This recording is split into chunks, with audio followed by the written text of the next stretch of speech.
खरं तर तुम्ही जसं सांगितलं त्या पद्धतीनं शिक्षक भरतीची जी प्रक्रिया आहे ती खऱ्या अर्थानं सुरू झालेली आहे. 21,778 जागांवर आता ही भरती सुरू आहे. मात्र आज ही याचिका अनेक विद्यार्थी जे आहेत ते करतायत, कुठेतरी मराठी भाषेवर अन्याय झाला आहे, मराठी माध्यमावर अन्याय मराठी भाषेच्या संदर्भात 4,800 ज्या रिसोर्स पर्सनच्या जागा आहेत त्या राखून ठेवलेल्या आहेत.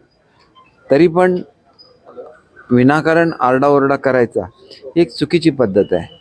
मला नोकरी पाहिजे, विद्यार्थ्यांचं काय झालं तरी चालेल, ही ॲटिट्यूड याच्यापुढे चालणार नाही.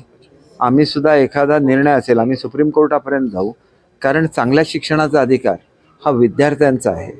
आणि ज्याला शिकवता येत असेल तो कुठल्या मीडियमचा असला तरी आम्ही जाहीर केलेलं आहे, तुम्ही कुठल्याही मीडियममध्ये शिका, पण तुम्हाला जर इंग्रजी शिकवायचं असेल तर तुम्हाला 100% इंग्रजीचं ज्ञान पाहिजे. कारण गेल्या एका वर्षामध्ये 2 लाख विद्यार्थी कमी झालेले झेडपीच्या स्कूलमधले.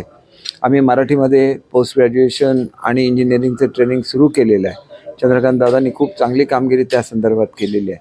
परंतु कुठेतरी हा विचार करायलाच लागेल की इंटरनॅशनल कम्युनिकेशनची लँग्वेजसुद्धा इंग्लिश आहे, म्हणून मराठीच्या बरोबर इंग्लिशचं नॉलेज देत असताना हे परिपूर्ण नॉलेज आपल्या मुलांना मिळालं पाहिजे. आणि जसं खाजगी शाळेमध्ये शिक्षण असतं तेवढंच दर्जेदार शिक्षण हे झेडपी स्कूलमध्ये सुद्धा पाहिजे. आणि म्हणून मला असं वाटतं की जे काय प्रसिद्धी चालली ही चुकीची आहे. माझ्याकडे शिष्टमंडळ आल्यानंतर मी त्या जागा राखीव ठेवल्या.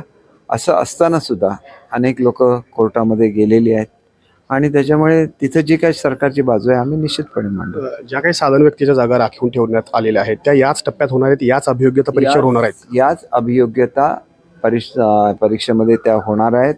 आणि ते झाल्यानंतर आमचं इंग्रजीची संस्था आहे औरंगाबाद म्हणजे संभाजीनगरमध्ये. तर संभाजीनगरला जी संस्था आहे ते संस्था प्रत्येकाची टेस्ट घेईल आणि त्यांना शिकवता आलंच पाहिजे. त्यांची जी व्होकॅब्युलरी असेल तीसुद्धा तेवढी स्ट्रॉंग पाहिजे, कारण प्रत्येक शब्द तुम्ही विचार करून बदलू शकत नाही इंग्रजीमध्ये. इंग्रजीमधला शब्द माहिती असायला लागतो आणि तोंडपाठ असायला लागतो. त्याचं शिकवण्याचं स्किल तेवढ्याच उच्च दर्जाचं असायला लागेल. ते असेल तर तो कुठल्या मीडियममधून आला हा प्रश्न येत नाही. परीक्षा होईल, परीक्षेमध्ये जे पास होतील त्यांना संधी मिळेल. सेमी इंग्रजीच्या ज्या शाळा आहेत त्या शाळांचे प्राधान्यक्रम जे आहे ते मराठी माध्यमच्या मुलांना आलेले नाहीत, या संदर्भात एक याचिका खंडपीठामध्ये दाखल झाली होती औरंगाबाद खंडपीठामध्ये. त्या औरंगाबाद खंडपीठाने असा अंतरिम आदेश दिलेला आहे की सेमी इंग्रजी शाळांचे प्राधान्यसुद्धा मराठी माध्यमच्या मुलांना दिले पाहिजेत. मात्र उद्या लॉक करण्याची शेवटची मुदत आहे, पण अजून काही शिक्षण विभागाकडून आलेलं नाही. शेवटची जरी मुदत असली तरी 4,800 ज्या राखून ठेवलेल्या जागा आहे त्याच्यामध्ये त्यांचा नंबर लागणारच ना पुन्हा. त्याच्यामुळे कदाचित मुळात रिप्रेझेंट करण्याची संधीच मिळालेली नाही त्या ठिकाणी.